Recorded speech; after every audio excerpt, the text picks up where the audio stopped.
Hi, my name's Abigail. I'm currently 35 years old.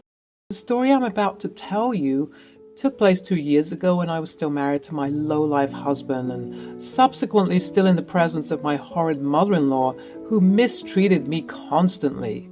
This is the story of how I finally grew a backbone and got my revenge. I remember that day so vividly. I was already anxious about the hosting I would have to do, as my mother-in-law was making one of her customary visits for coffee.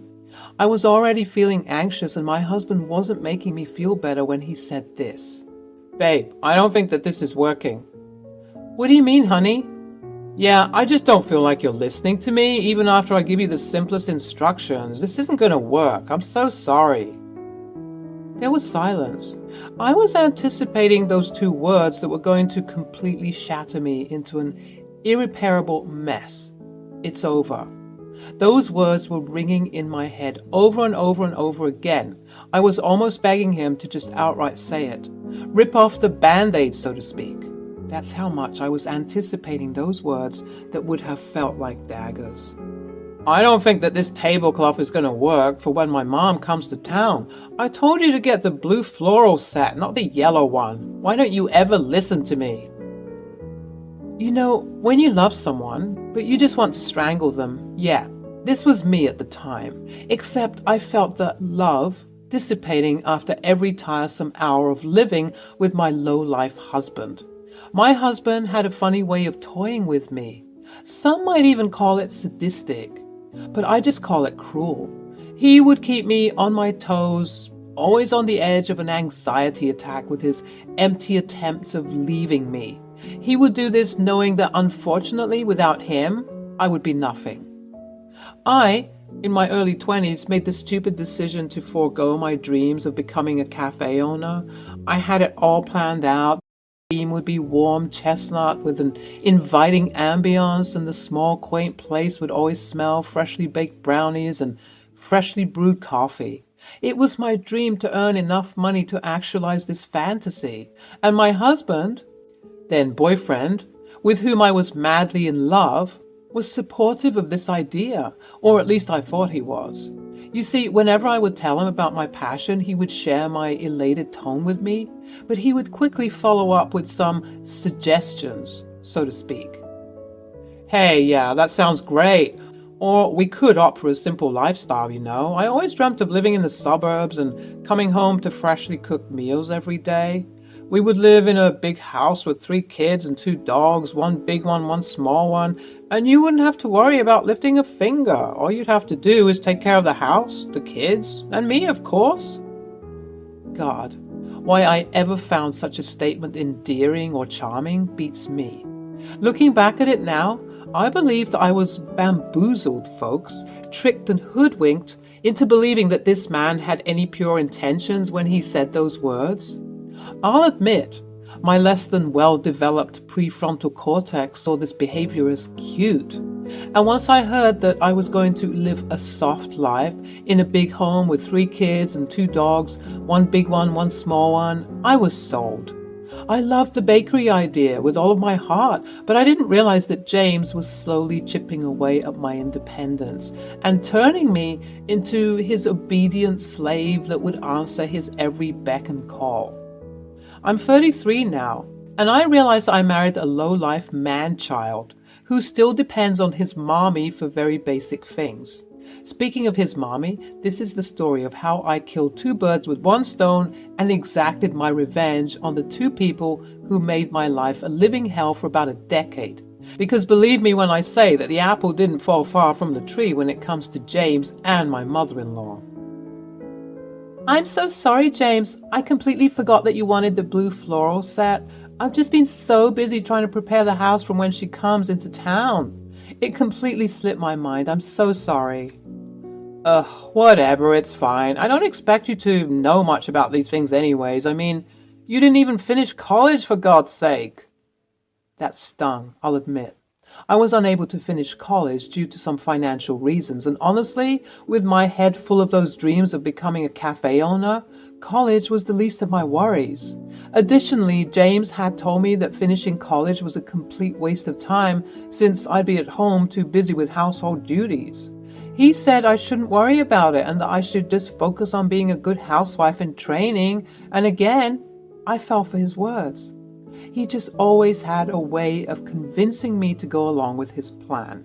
You're right, James. I'm so sorry for everything. What can I do to make this up to you?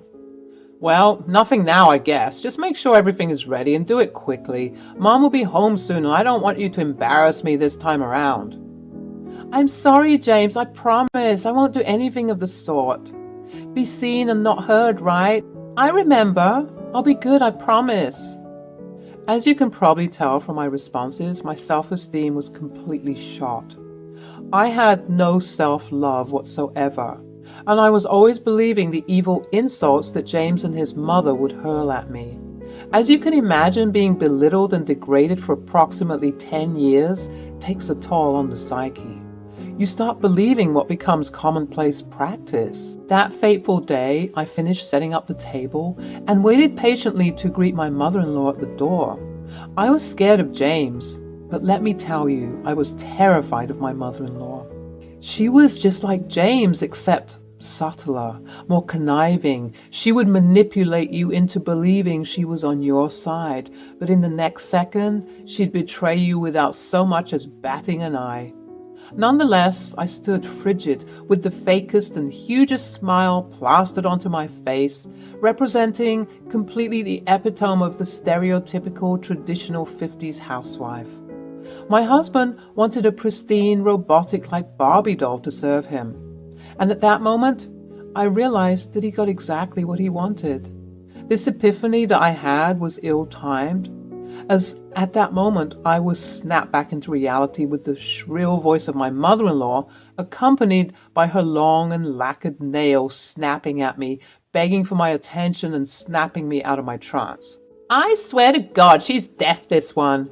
Where did you find her, my sweet boy? Honestly, I don't know, Mom, but I guess I'm stuck with her. How unfortunate. I quickly resumed my role as the obedient and docile slave. I mean, years of conditioning will do that to you. And I proceeded to welcome my mother-in-law into the pristine conditions of my home. Ugh, what is that pungent smell? It smells awful, Abigail. Please tell me what that is. It's just the apple pie that I've been baking for today's tea time. I tried a new recipe. God, why? Before I could answer, James interjected abruptly. I think she just thinks that she could still be a baker. Both James and my mother-in-law started cackling profusely. I was just glad that my children weren't home to see me endure this. I deliberately left them at my sister's house whenever the wicked witch would bless us with her presence. She would often ask to see her grandbabies, but I'd always come up with the excuse that they were at dance or football practice. It was during intense moments like these that I was particularly grateful for the love that I had for my children. Even though I didn't have it for myself, I adored my babies, and I would never want to subject them to the cruel and harsh realities of their father and their grandmother. The reason why I was so grateful for this is that I could feel the stinging in my eyes and the hoarseness in my throat. I'm sure that my demeanor began to slip as I heard my mother-in-law say, Ugh, are you serious about crying, Abigail? It's just some light-hearted humor. Honestly, grow up. You have 3 children, for God's sake. Imagine if they saw you right now. Pull yourself together, woman. Speaking of those angels, where are they? Oh, well, Miss Adams was unwell yesterday, so she moved dance practice to today, and the kids couldn't miss it because the dance recital is coming up so soon. With a disgruntled sigh, she accepted the excuse and proceeded into our lavish dining room where the event would take place. Phew, another bullet dodged, and thank God I didn't burst into tears at that moment. I quickly ran to the kitchen to check on my apparently disgusting pie, but when I took it out of the oven, I was enveloped by the most pleasant smell. I reveled in that sweet and succulent smell, and for a moment, I was transported to what appeared to be another dimension. I imagined what my life could have been like, running around in my small, warm, and inviting cafe, ringing up orders for loyal customers and newbies alike. And something funny would be happening between the patrons, and we'd all giggle in unison at their fun. And the cafe would be filled with laughter and the sound of people click-clacking away at their computers as they find inspiration in this quaint space for whatever it is that they're writing. Maybe it was a new screenplay for the local theater, or a dark romance novel, or an article on the good news to share with the world. Unfortunately, my daydreaming season was cut short by the heavy thuds of my husband, skulking into the kitchen with a face full of discontent. I just wanted to make sure everything is ready. You're taking longer than expected. Remember what I said about embarrassing me, Abigail? Annoyed and irritated by his incessant need for something at all times, I responded by telling him that everything was almost ready and that he shouldn't worry. Perhaps it was the euphoria that I was feeling from my interrupted daydreaming session. I oftentimes escaped into my head when the days were getting particularly stressful. I believe it kept me sane all of those years, but I was feeling particularly brave. Despite being ridiculed just moments earlier about my baking, I wanted to share something. I battled the idea in my head for some time, fighting against the urge to blurt out my desire. And in a rare moment of clarity and joy, I overcame the demons that sought to muffle my voice. Just as James was leaving the kitchen to return to his mother, I blurted out, "I want to try my new coffee recipe." The heavy footsteps stopped dead in their tracks, and my heart dropped simultaneously, realizing what I'd done. I began to berate myself mentally, verbally abusing myself to ready myself for the very real and very scary words that were about to tumble out of my husband's mouth. To my surprise, he marched right up to me, got in my face, and whispered angrily, "I swear to God, if you mention that atrocious thing again, you will regret it. I'm going to make the coffee. Got it?" I nodded profusely, agreeing immediately. Robotic, docile house servant mode activated. I watched him huff and puff his way outside of the kitchen, and I proceeded to bring the food and drink to the table.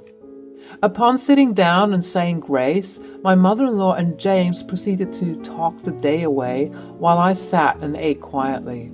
Surprisingly enough, my mother-in-law for some reason wanted me to engage in conversation. This was surprising, as she normally didn't do this. My role was to be seen and not heard, remember? But today, for some reason, she sought to strike up a conversation with me. "You know, I joke a lot, Abigail, but I really would have enjoyed seeing just how your business would have blossomed." Did I just hear that? Someone pinched me, because this is not real. What? Are you being serious? James's bewildered look was all of the confirmation I needed. My mother-in-law was indeed being serious. "Yes, Abigail, I don't joke all the time.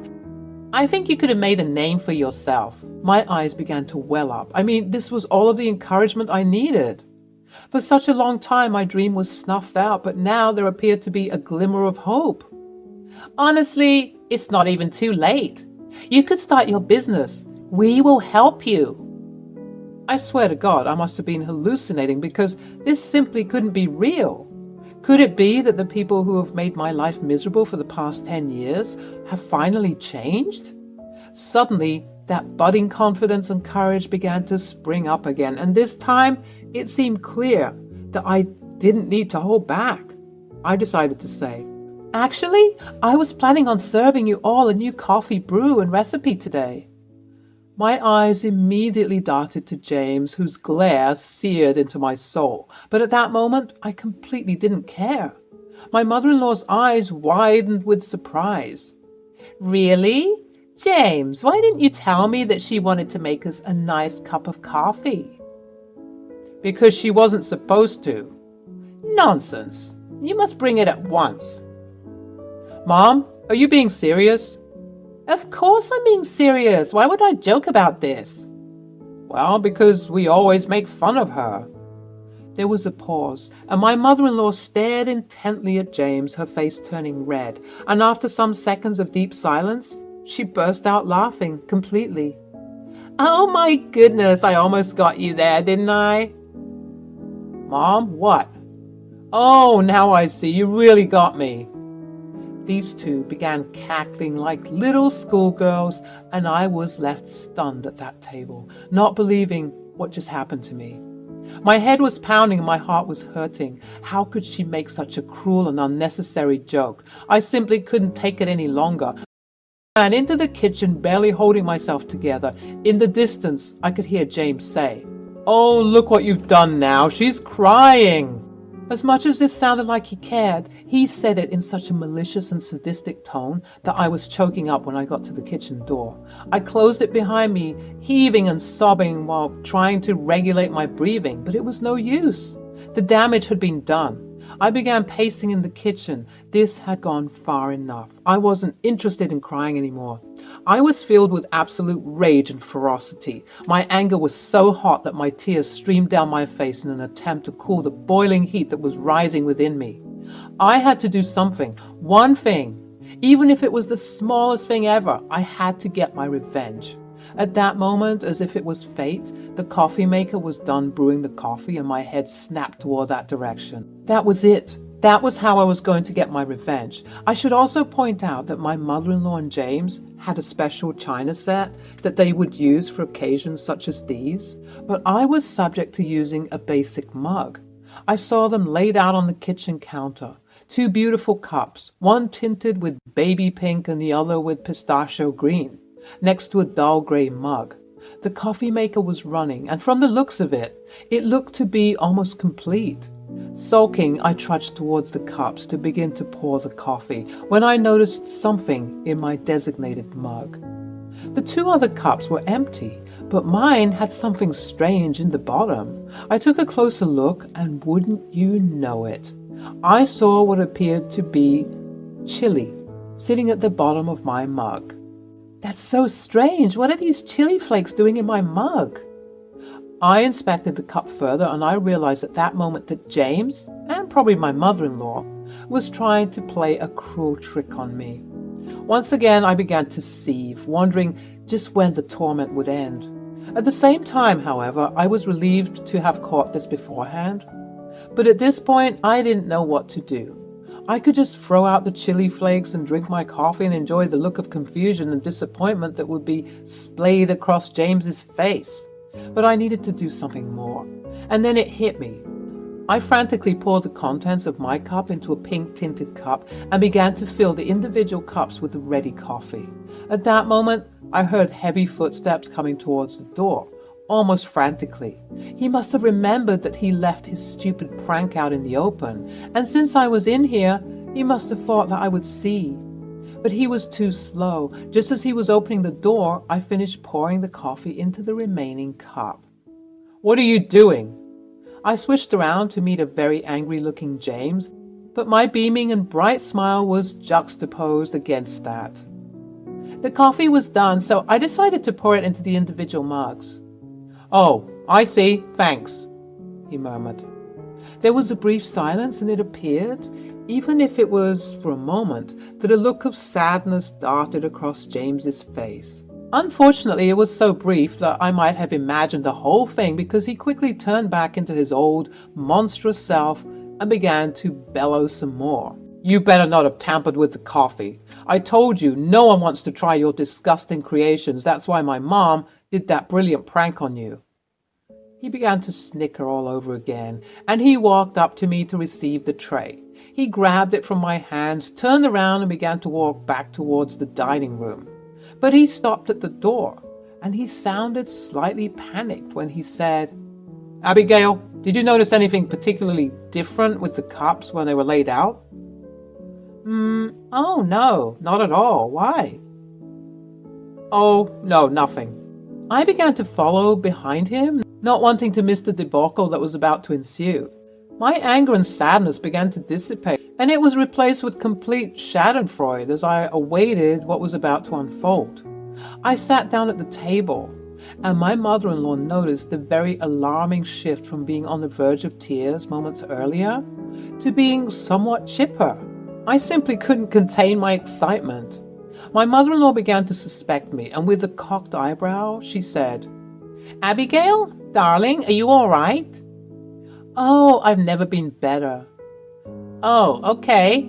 At this point, both James and his mother were suspicious of my behavior, so I had to tone it down.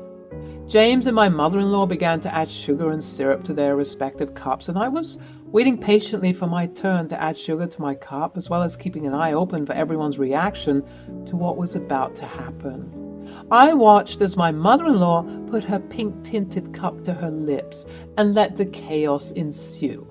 She took one big swig, big mistake, and her face re-emerged, twisting and contorting in disgust. "James, what's wrong with this coffee?"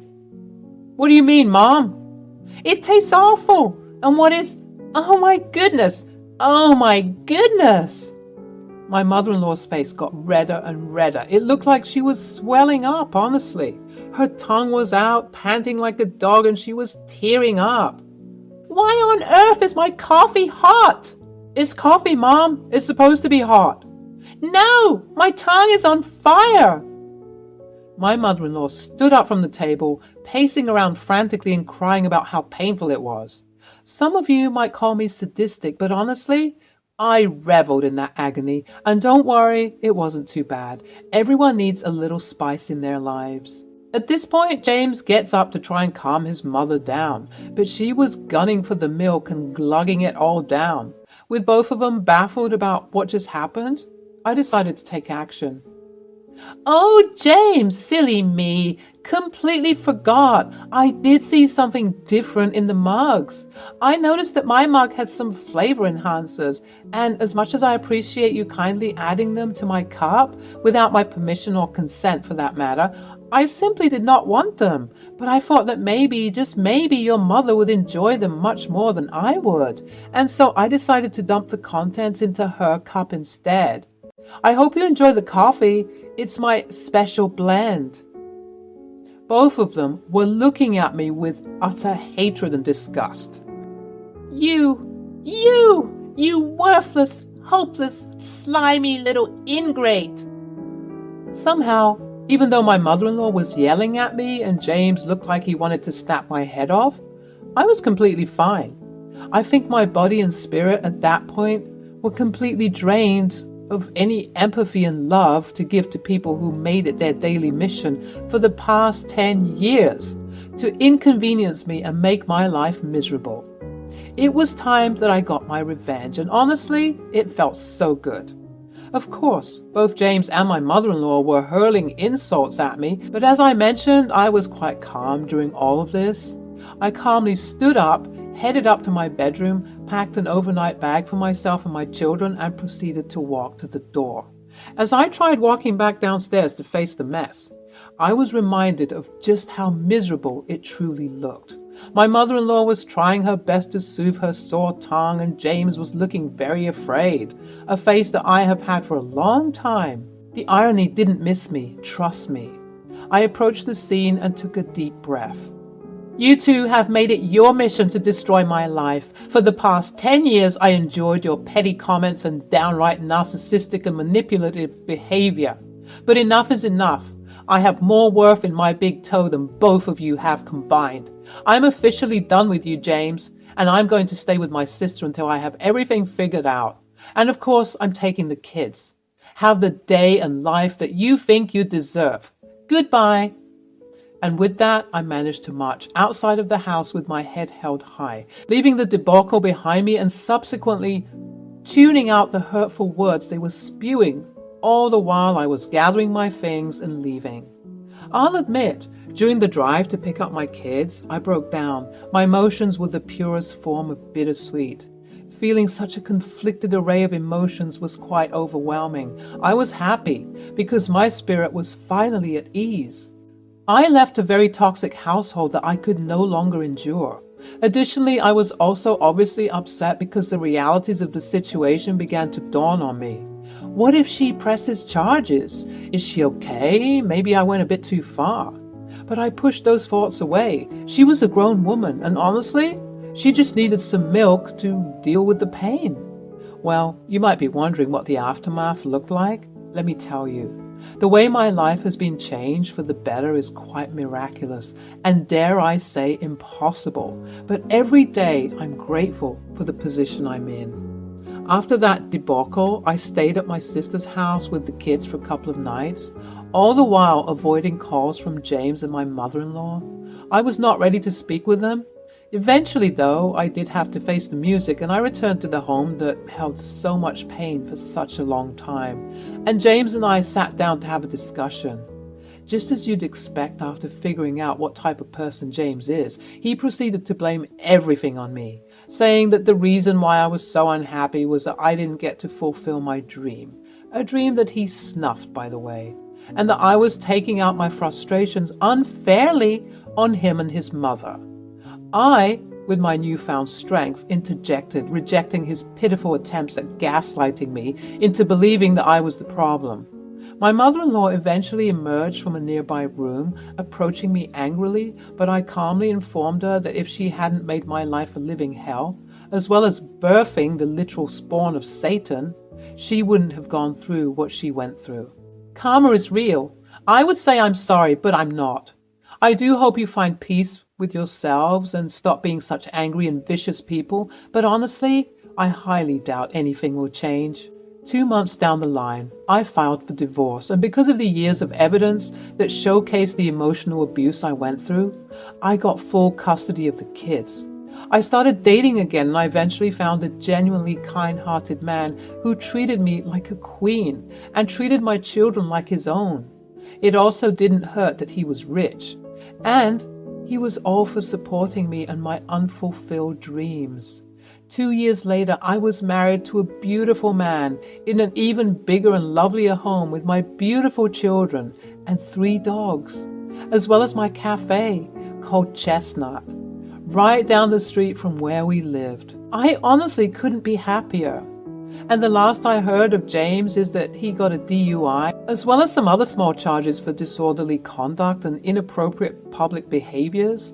Let's just say that people don't want to do business with someone who has a tainted record like that. And so his businesses started crumbling. In regards to my ex-mother-in-law, I'm sure she's avoiding all chili as much as possible.